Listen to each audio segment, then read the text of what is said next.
Hey everybody, Mark here.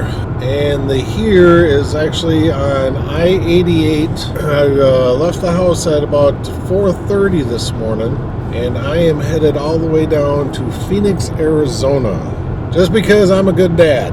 My daughter Victoria has her best friend that moved down there, and they have been wanting to go to the Bristol Renaissance Fair this year. Well, his fiance ended up getting into a real estate school down there, and so they moved down there so he can go through the schooling and everything, but he still wants to go to the Renaissance Fair. Of course, when he moved down there, he got a new job.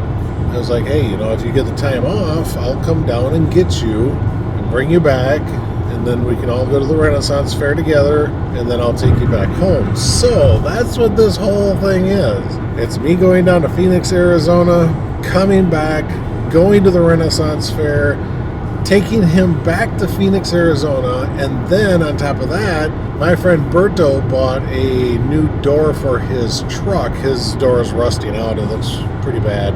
And he found one in Dallas, Texas, so I am going to go through Dallas, Texas on my way home on that second trip. So yeah, it's going to be quite a road trip. It really will be.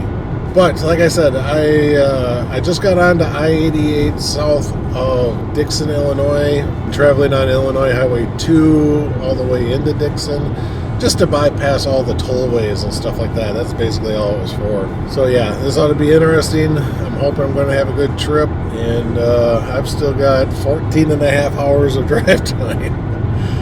My goal today is to get down to Amarillo, Texas.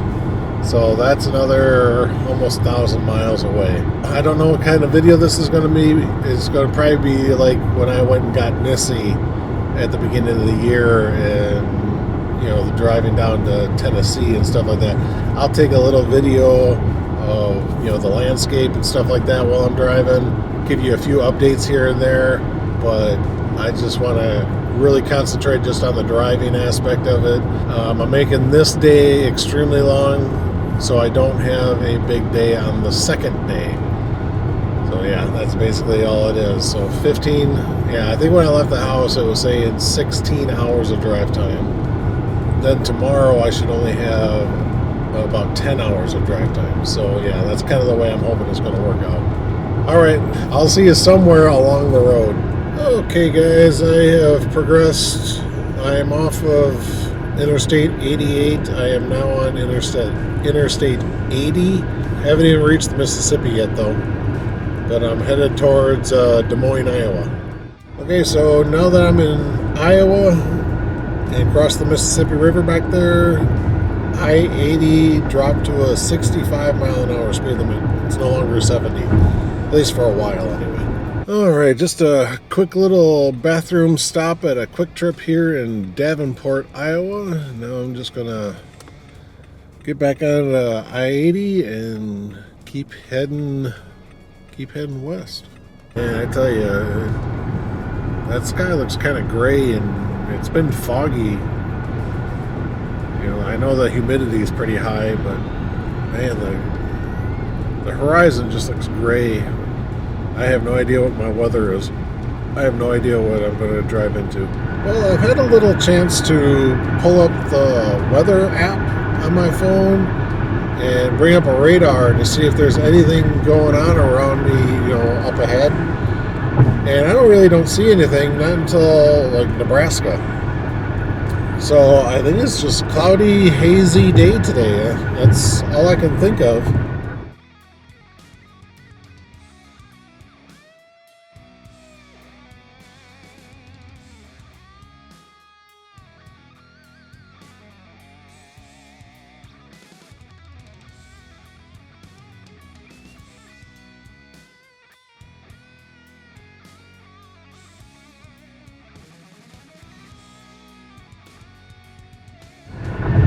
Well, I'm glad that accident was on the other side of the interstate.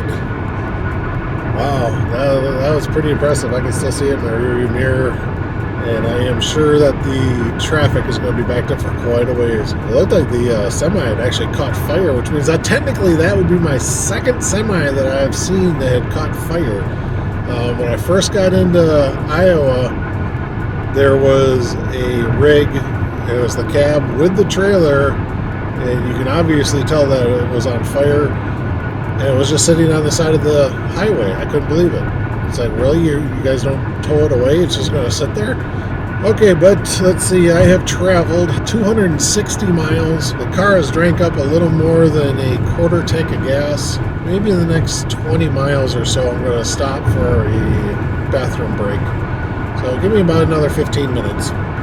So let's see, right now it is 9:30, which means that I've been on the road for almost 5 hours.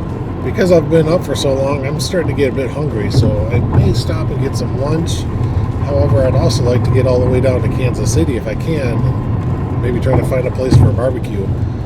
I went last time I was down in Kansas City, I went to, I think it was called Rosebuds.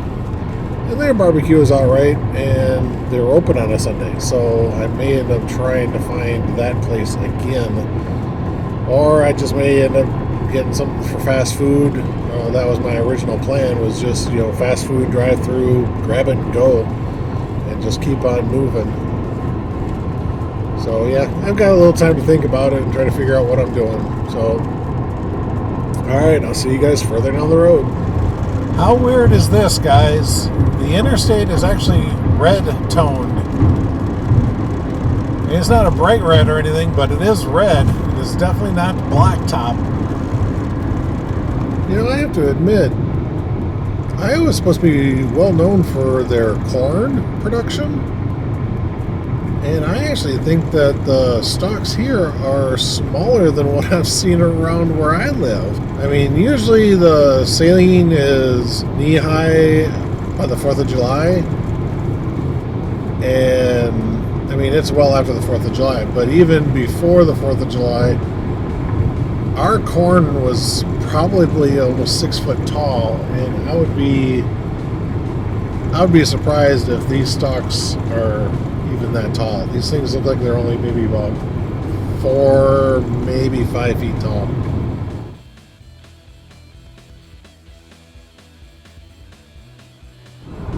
I came up on this black Cadillac, not the Escalade, just one of the large cars of theirs. I can't remember what they are.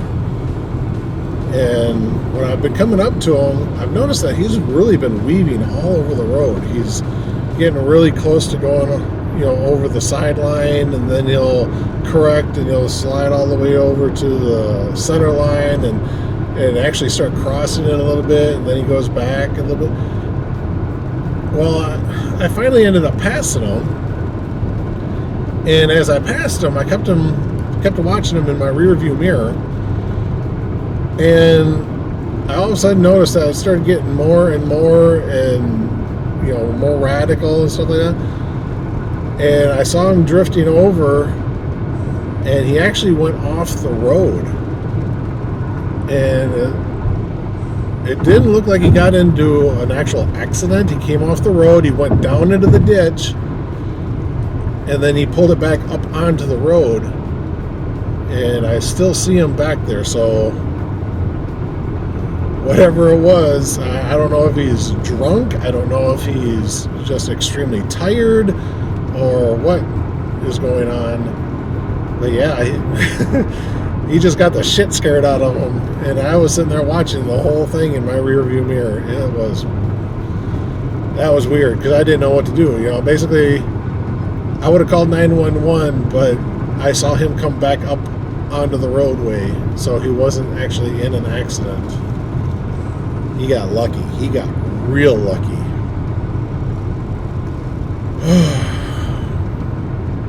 Yeah, that's why I don't drive Uber anymore. I see that kind of stuff all the time when I'm out driving. All the time. Alright, just got into Missouri. Yeah! So Iowa's behind me. Iowa was actually quite nice. It was a lot more hilly than I thought it was going to be. So yeah, that was a beautiful state. And now we're going to get through Missouri, get down to Kansas City, and get some lunch pretty soon, I hope. I think it's still, here's a sign right up here saying Kansas City is 110 miles away. So a little less than 2 hours and I should be there. Awesome. So I'm curious, guys, when you do long road trips like this, family vacations or anything, do you guys actually play any games when you're out on the road? For instance, when the kids were little, we played the cow game. Now, the cow game is pretty simple. You're basically looking for cows, okay? If it's a live cow, like in a field, you can see it in a barn or whatever like that, you count it. You get 1 point per cow. If you see a sign that has a cow on it, so let's say Dairy Maid or Prairie Farms or something like that, you see a billboard for a farm, a company or something like that, and they use a cow as a mascot, you get 5 points for a sign. And if you see a statue, could be a little lawn ornament, could be something big like Bessie in Janesville, a big, huge, I think she's like 25 feet tall or something like that, or Salem Sioux in North Dakota, the world's largest Holstein cow statue up there. So those would give you 50 points, okay? And then you can go up to as high as you want. I think we would typically go up to like 500, because you can find a lot of signs and stuff along the way. So yeah, it totals up pretty quick. So I'm just curious, do you guys ever do that? Do you do the alphabet game where you look at the license plates and you try to get through the entire alphabet in a day? Or do you watch for different states in the license plate? Keep track of the ones you've seen or anything like that. I'm just curious, do you guys have any games like that you guys play? If so, put a comment down below. I'd be really interested to know what your roadside travel games are. We even had a bingo card set. It had different signs, animals, just vehicles and stuff like that, motorcycles, semis, and stuff like that. And you would close the little shutter if you see that particular one, and yeah, then someone could get a bingo, and you can modify the thing of bingo, where you get the four corners. Maybe you do a complete blackout of your card, just anything like that. So let me know, what did you guys do for travel games while you're on the road, either by yourself or with your family? Let me know. Here's a game I like to play. I crested over a hill, and way up there you see the horizon, and I will actually measure out on my speedometer, on my odometer, the distance to get to that point on the horizon. Let's see how far this one is. Okay, so I just got to the point where I saw on the horizon line, and there was a water tower and a little grouping of trees, and at least one tree was like really tall. Well, I kept that in mind, and I actually came up onto it, and I measured it out, and it was 20 miles from me cresting over that hill way back there to the point where I actually saw the horizon line. That's cool. 20 miles of view right there. That was neat. All right, that's it. Well, if you know the skylines, you'll know that I am in Kansas City now.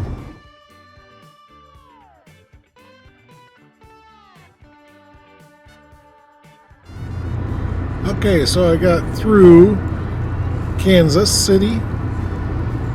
I'm still on 35, and I believe I'm going to start heading towards Wichita. So I've been noticing that it's been getting more and more cloudy during the course of the day. So I was wondering, is there like a big storm somewhere nearby? And actually, over by Dodge City, which is probably, I'm going to guess, 50 to 70 miles away, they're getting rained on pretty good over there. And as far as I can tell, my path is still pretty clear. I should have no problems getting to where I need to go and staying dry. At least that's what I'm hoping. Yeah, down here during the summer, things can just spring up, and they can be just pouring buckets, and then all of a sudden it's gone. So yeah, I can't wait. It's a good day. It really has been. It's been a long day. I'm about ready to stop for my first gas fill up. and I'm almost at 600 miles, and I will be by the time I stop for gas. So that's pretty cool. I can get 600 miles on one tank of gas. Okay guys, so my gas up is done. Quick little bathroom break too. Pretty cool. I filled up next to a National Guard place, and they had a tank sitting out front, so I took a picture of that real quick. But now I'm back on the interstate at 600 miles, and I've got 455 miles to go according to the Google Maps. So I should be able to get there easily, no problem, on this tank of gas. It has me getting off on this exit 127A. And I think this is Highway 50 that I'm getting on. Yep, US 50. At least it feels good being off that major interstate now, being on just this US highway. I'm liking this a lot better. Not as much traffic. I'm not having to go as fast. I like this.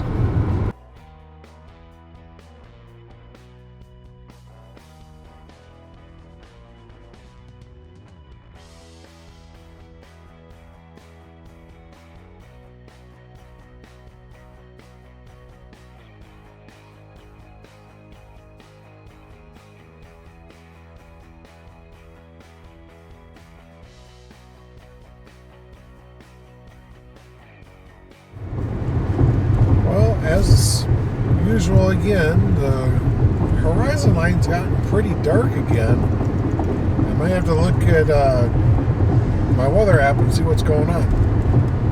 Okay, a couple of things actually. I just got off of US 50, and now I'm on, I think it's a State Highway 61. Anyway, so I did look at my weather app for those dark clouds that are ahead of me. The storm that I said was way off towards Dodge City, and that was actually like a couple hundred miles ago, and it's way over there. I'm not even close to Dodge City, but all that stuff is actually starting to push south, and I may end up catching the very top edge of the rainstorm. And I mean, it's a good size system. It really is. It's showing up dark reds in the radar screen. So yeah, it's got a pretty severe core to it. But I may end up getting into some of the green, dark green, maybe even to some yellow. So we'll have to just wait and see. And I haven't been able to take a whole lot of pictures or a whole lot of video because there's really not a whole lot out here. And then things just fly up on you so fast too that, you know, you're looking at going, should I take a picture of it? Should I take a picture of it? And then all of a sudden it's like it's gone. It's like, all right, I guess I'm going to take a picture of it. You know, it's just stuff like that. But the temperature has creeped up to about 90 today, and the humidity level is really high as well. So I am really glad that Jen's air conditioning is running. Not that we had an issue with it before or anything like that, but I'm just glad that we have air conditioning. Yeah, that storm's going to be something. It really will be. The temperature has dropped 4 degrees in about the last 10 minutes. So, yeah, it's going to be a good storm. I don't know if you can see the rain splatters on my windshield, but yeah, getting into the rain now. Okay guys, I think I timed it about as best as I could do. I'll show you a map of the radar and the storm system that had come down, and you'll see the red stuff kind of off to the west. Well, that's moving really fast south, and the big yellow section right above where I was in Pratt was also moving south. Well, I stopped there really quick just to grab something to eat for dinner, jumped in my car and took off, and I think I missed the heavier yellow section, and the large red and even pinky purple color stuff has all moved south, so I'm getting very little stuff on my windshield. You can kind of see what my windshield is getting hit with. It's not super hard. I've got my wipers on a delay, and that's even with big traffic, trucks and everything coming by. I am not getting plastered heavily with rain. That's awesome. So yeah, I don't think I could have gotten any luckier. If I would have left the house probably about an hour sooner, I would have got hit by that huge amount of red. So I'm very pleased with the way my day has turned out. I love this little rain. This is nice. And it also cooled it off so quick. It was going from 90 degrees, and then in 10 minutes it went down to, I think in 10 minutes it went down like 10 degrees. So I was sitting right around 80.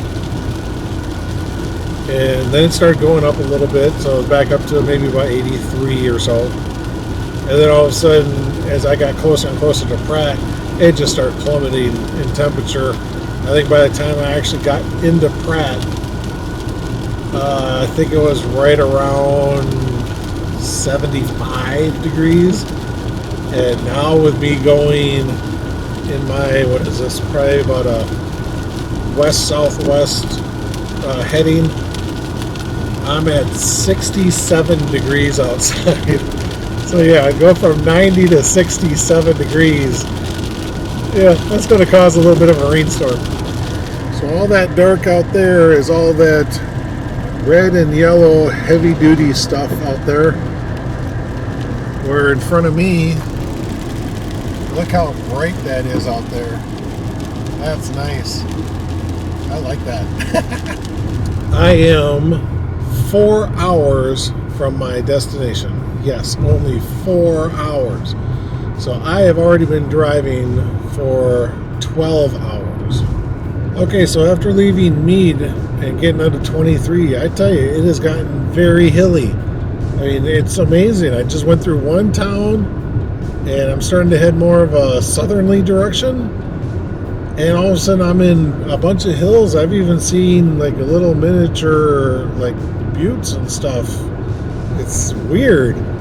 And then, of course, right after I said that, you know, here I am going through these wonderful hills, dead flat. I mean, just a pancake out there.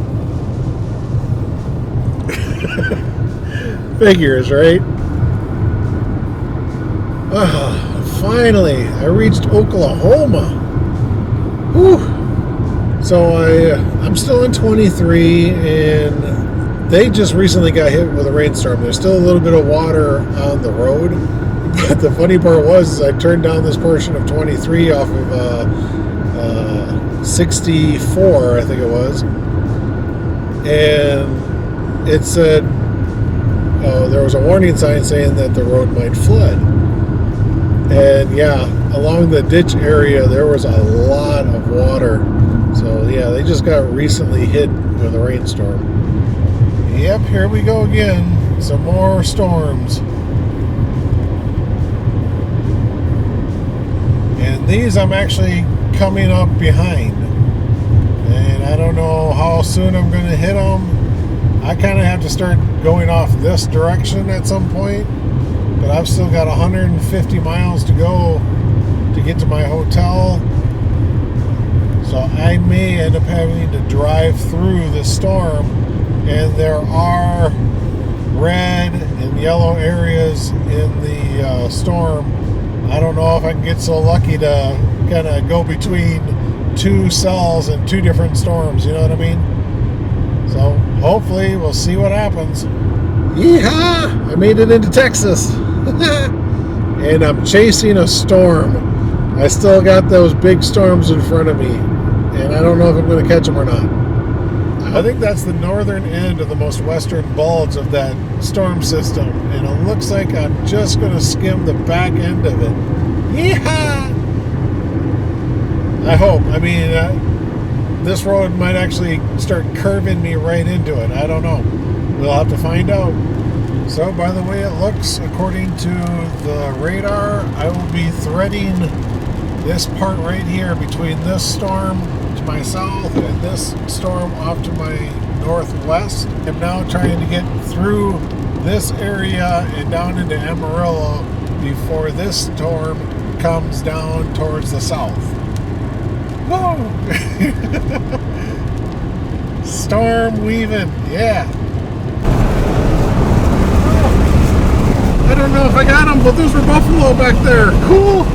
There's a buffalo. Cool. I bet it had to have been a little bit of a buffalo farm. I don't think they were wild. Cool. That's a buffalo. Okay, my navigation actually sent me onto a Texas historic trail. It's called the Texas Plains Trail, and it's on a county highway 687. And yeah, it's kind of rustic, and it's bumpy and loud and stuff like that, as you can hear. But it's got a great view. I mean, it's still the plains, but it's starting to roll a little bit more. It's quite nice. Dam and lake that we just went past, that was the Sanford Dam and the Meredith Lake. I don't know if it's supposed to be that low. I think it's supposed to be much higher, but that's pretty cool. And the terrain around here has changed drastically. I mean, I was in plains not more than 15 minutes ago. Now I'm going by these these huge canyon cuts and stuff, and maybe it's just that little area, but man alive, that was cool. Alright guys, well, I'm only about 30 minutes from my hotel, and I don't think I'm going to get hit by any more rain, so yeah, I got real lucky today, I really did. So I will do a closing portion when I get to my hotel, so I will see you there. Well guys, that's it. That's the end of my day. Full total miles was 1,058. That's what I had total miles for today, and it took me 16 and a half hours basically. But tomorrow, the reason I did so many miles today is tomorrow I've only got 10 hours, 10 and a half actually for tomorrow, and it should be quite easy. It's coming up on 10 o'clock. I'm really tired, so I'm going to go to bed. I will see you guys in the morning, and we'll continue our journey to Phoenix. See you guys later.